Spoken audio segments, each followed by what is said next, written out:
जय हिंद दोस्तों, मैं राधे पांडे स्वागत करता हूं आपके अपने YouTube channel study with Radhe sir पे। जी हाँ दोस्तों, आज हम आप लोगों के लिए एक टॉपिक लेकर आए हैं जिसका नाम है पार्टनरशिप यानी कि साझेदारी। सबसे पहले हमें ये जानने की जरूरत है कि साझेदारी होता क्या है। देखिए, इसके नाम से ही हमें स्पष्ट हो जा रहा है कि साझेदारी का मतलब दो लोगों के बीच में साझा। जैसे हमने लिखा हुआ है कि दो या दो से अधिक व्यक्तियों का संगठन होता है। साझेदारी में दो या दो से अधिक व्यक्तियों का संगठन होता है जिसमें वे अपना धन समान समय या अलग अलग समय के लिए निवेश करते हैं। मतलब यह हुआ कि दो व्यक्ति होते हैं, उनमें आपस में बात होती है और वह कोई काम करना शुरू करते हैं, कोई भी अपना एक बिजनेस प्लान करना शुरू करते हैं। अब वो उसमें क्या करते हैं कि वो या तो एक समान समय के लिए या वो अलग अलग समय के लिए उसमें अपना धन निवेश करते हैं। ठीक है, फिर कह रहा है उसमें तथा समय के अंत में प्राप्त लाभ को। ठीक है, अब जो समय के अंत में उनको लाभ मिलता है वो उनके लगाए गए धन एवं समय के गुणनफल के अनुपात में बांटते हैं। अब वो क्या करते हैं कि जो जितने समय तक अपना पैसा लगाया रहता है उतने समय का जो लाभ होता है वो उसके हिसाब से आपस में एक दूसरे को बांटते हैं। ये हमारी साझेदारी हुई। जैसे ध्यान दीजिए कि धन मान लीजिए ए नाम का एक व्यक्ति है, बी नाम का एक व्यक्ति है। ए ने x रुपया t1 समय के लिए लगाया, बी ने y रुपया t2 समय के लिए लगाया। x मतलब 10 रुपया मान लीजिए, y मतलब 20 रुपया मान लीजिए, t1 समय मतलब इनका मान लीजिए, मतलब दोनों लोग एक महीने के लिए लगाए।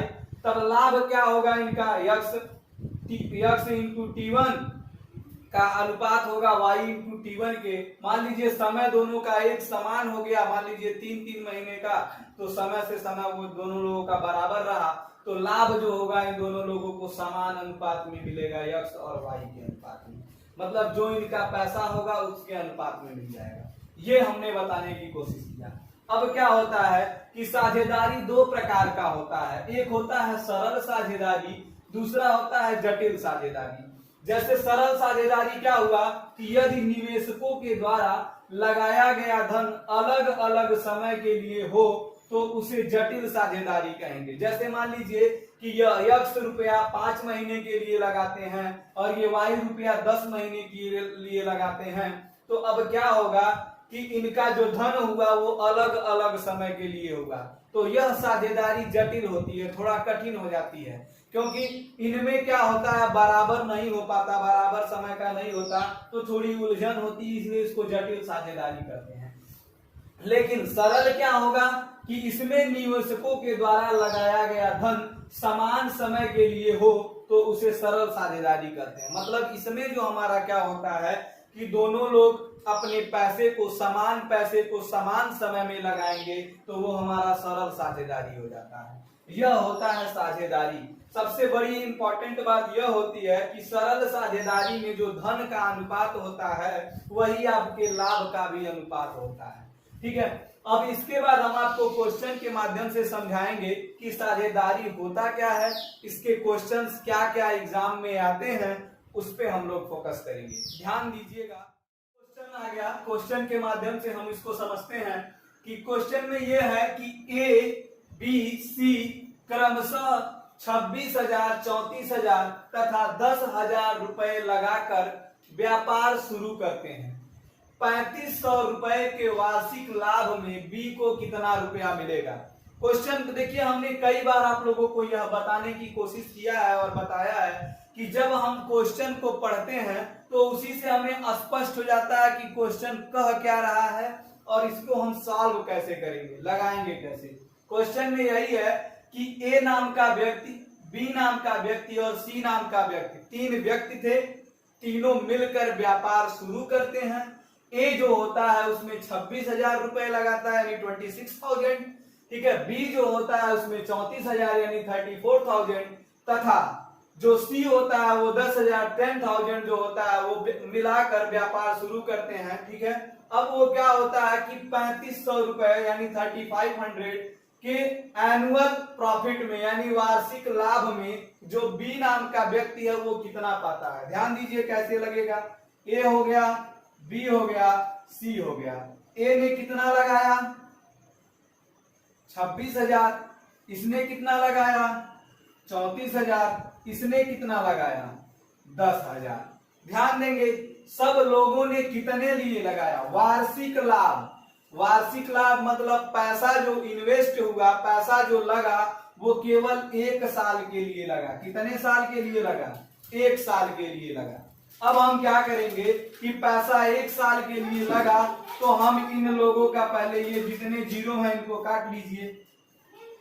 ठीक, अब ये बचा ए का 34, ए का 26, बी का 34, सी का 10। इसको काटेंगे 13, इसको काटेंगे तो 17, इसको काटेंगे तो 5।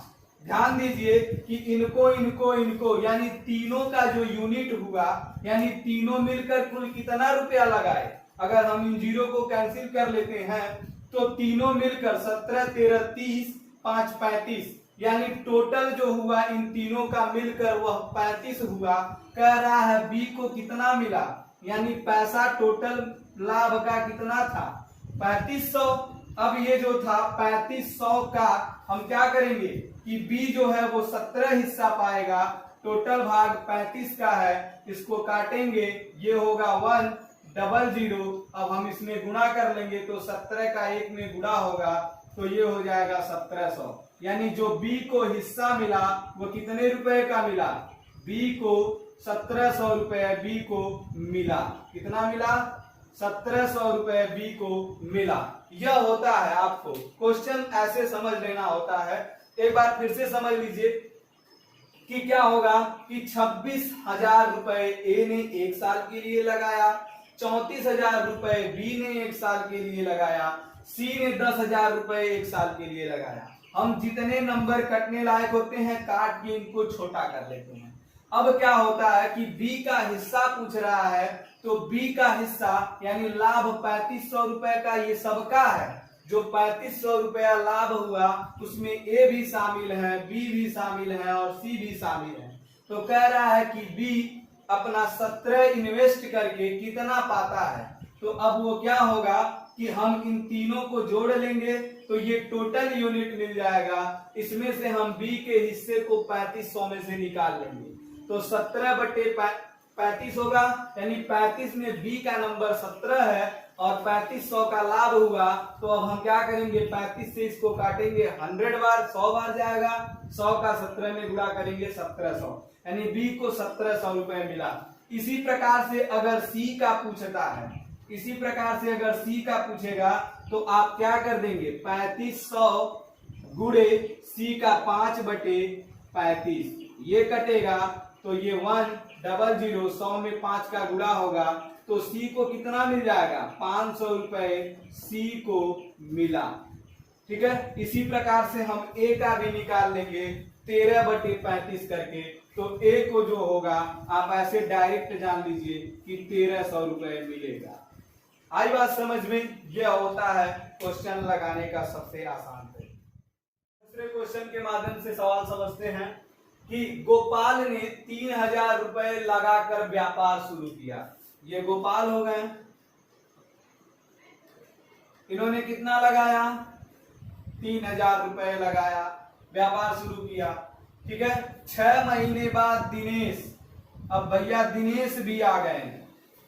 दिनेश भैया जो थे वो कितना लगाए 2000 रुपए लगाए। कितने महीने बाद आए वो 6 महीने बाद आए। ध्यान दीजिएगा, अब हम ध्यान देंगे लगाए। कह रहा है कि 2600 रुपए के वार्षिक लाभ में, लाभ की बात की गई तो कब की गई वार्षिक लाभ। वार्षिक का मतलब होता है 1 साल। ठीक है, वार्षिक लाभ में दिनेश को कितने रुपए मिलेगा। वार्षिक मतलब ये इन भैया का 12 महीने का लगा और इन भैया का 6 महीने के लिए लगा, क्योंकि ये 6 महीना बाद आए तो ये 12 महीने तक इनका पैसा रहा और इनका 6 महीने तक रहा। ध्यान देते हैं दिनेश को कितना मिला। अब हम क्या करेंगे कि 12 6 दूना 12, ठीक है, ये 1 हो जाएगा, ये 12 कटेगा, इनका रेशियो 3 3 और 1 का आ जाएगा, 3 और 1 का रेशियो आ जाएगा, ठीक है, अनुपात 3:1 का आ जाएगा। अब इसमें क्वेश्चन में कहा जा रहा है कि 2600 रुपए के वार्षिक लाभ में दिनेश को कितना रुपया मिलेगा। बात दिनेश की गई तो दिनेश का यूनिट 1 है, हमने इसमें 1 रखा, बटे टोटल यूनिट 3 और 1 जोड़ लेंगे, कितना हो जाएगा 4, गुणे कर लेंगे, कितने रुपए की बात हुई 2600 रुपए की, यहाँ हम लिख देंगे 2600। अब हम क्या करेंगे कि इसको हम डिवाइड कर लेंगे। अब आप काट लीजिए, तो 4 का 6 में करेंगे 24, ठीक है, बचा 2 जीरो से मिलेगा तो 4 बचे 20 जीरो, यानी इनको मिला 650 रुपए, यानी दिनेश को 650 रुपए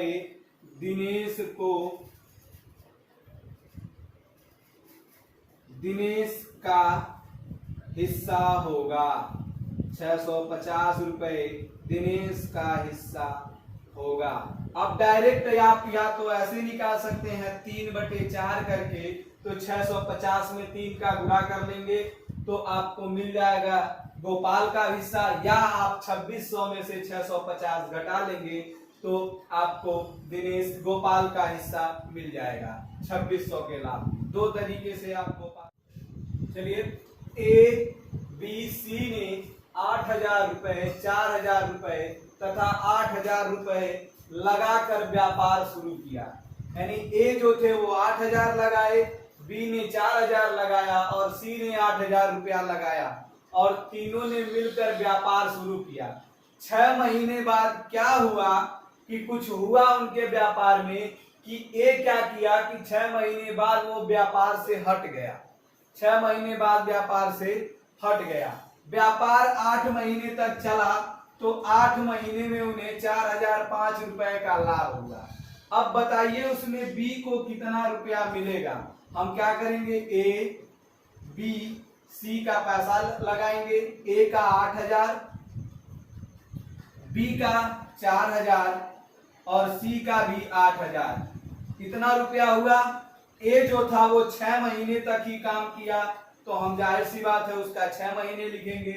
टोटल काम 8 महीने तक चला, यानी 8 महीने तक उनका व्यापार चला, तो उसमें बी को कितना मिलेगा। इन तीनों से इन तीनों को हम डिवाइड कर लेंगे। अब हम क्या करेंगे कि 8 8 8 डिवाइड कर लेंगे, बचा हमारा 6 4 8। अब इसको काट लेंगे 2 से 3, फिर ये हो जाएगा 2, फिर ये हो जाएगा 4, यानी 3 2 4 का रेशियो मिल गया, 3 2 4 का रेशियो मिल गया।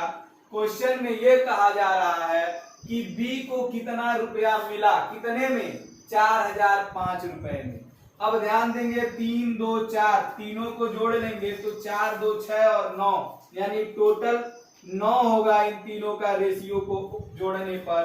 और क्वेश्चन में ये पूछा जा रहा है बी का, तो बी का कितना है 2, तो ये हो जाएगा 2/9। आगे हम 4005 का गुना करेंगे, 9 से काटेंगे तो पहले 40 को 9 का 4 बार जाएगा 36, फिर बचेगा 4, उस 4 के साथ ही 0 को जोड़ लेंगे तो वो 40 हो जाएगा। फिर 9 का 4 में 36, फिर बचा 4, 5 ले लेंगे 45, तो 9 बचे 45, यानी 445 रुपया ये हो गया। अब इनका हम 2 में गुणा कर लेंगे तो 445, 45 गुना 90, 4 गुना 8, यानी 890 रुपए किसको मिलेगा, बी को मिलेगा। बी को कितना मिलेगा, 890 रुपए मिलेगा। ठीक है, इस प्रकार से अगर सी का निकालना होगा तो ध्यान दीजिएगा, क्वेश्चन को ध्यान से समझिएगा। 9 से तो कटा है, 445 आया है। अब हम क्या करेंगे कि अगर सी का पूछेगा तो इस 445 में 4 का गुणा कर दीजिएगा, अगर ए का पूछेगा तो 445 में 3 का गुणा कर दीजिएगा। बस यही होगा। बाकी आपका सब का सब क्वेश्चन ये इस तरह के जितने क्वेश्चन है इस आसान तरीके से आप लगा सकते हैं।